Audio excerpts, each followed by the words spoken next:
नमस्कार मु ज्योत्स्ना पुणी थे स्वागत करुँची आपण समस्त मो यूट्यूब चैनल को। आज आपण सहित शेयर करी छांचरे और बिना छांचरे डार्क चॉकलेट केमती तैयारी हुए।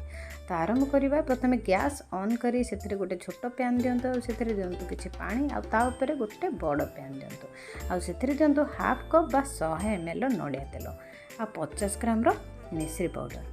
आपड़ जेकोसी एडिबल नड़िया तेल यूज करें। पतंजलि भी आसूँ अलग कौन ब्रांड्र जदि आवेलेबल आप आनीपारती कि ऑनलाइन साइट रे वर्जिन कोकोनट ऑयल भी आप ऑर्डर करेंगे। आ मिश्री पाउडर बदल में आप चीनी पाउडर भी दे पारती। मु किंतु कहे मिश्री बहुत भल। तो 80 ग्राम कोकोआ पाउडर बा 1 कप कोकोआ पाउडर ये दिंतु।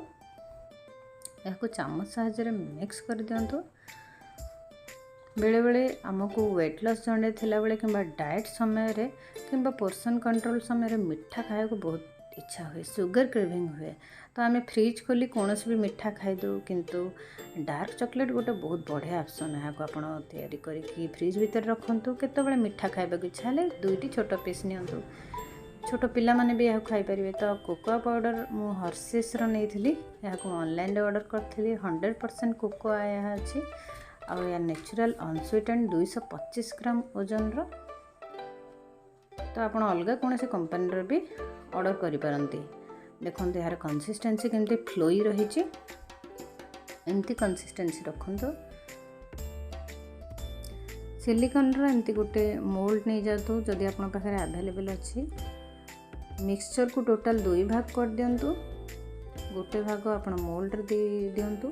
जदि आप मोल्ड नहीं ताहले गोटे प्लेट को ग्रीस करके भी यही मिक्सचर दे पारिबे।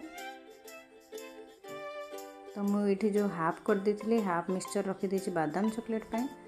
आउ हाफ रे मोल्ड देती आउ टिके बड़ी जाइथिले ताको गोटे छोट प्लेट दे देती। बादाम चॉकलेट बनाया 50 ग्राम बादाम को रोस्ट करी तार स्किन बाहर कर दिंतु और ताको टिके हेमदस्तारे क्रश कर दिंतु।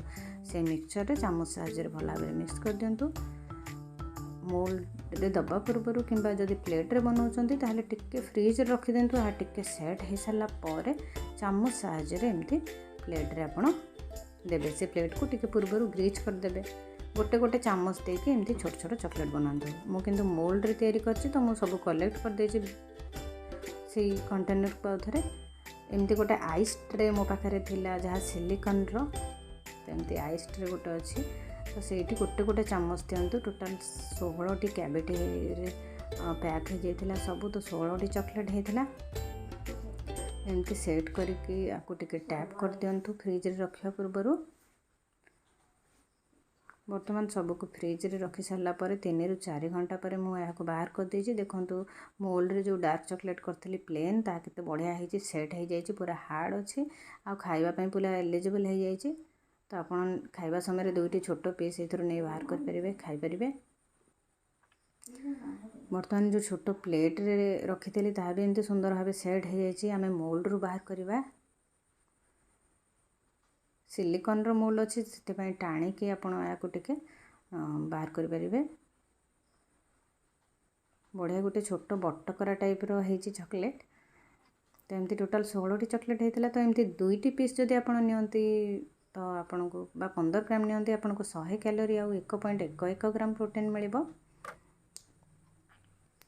आउ जदि एमती गोटे पीनट चॉकलेट बा बादाम चॉकलेट नियंती ताले आपन को 62 कैलोरी और 1.31 ग्राम प्रोटीन मिलिबो। गिन्नारे जो प्रस्तुत होता ताको आपण ओजन करके नहीं पारिबे। तो वीडियो टी पूरा देखिथिबार धन्यवाद। मो चैनल को लाइक शेयर और सब्सक्राइब करंतु। पाखरे थिबा बेल आइकन बटन टी को प्रेस करंतु। पुणी आसीबा आ गोटे इनफॉर्मेटिव वीडियो सहित। रहिली नमस्कार।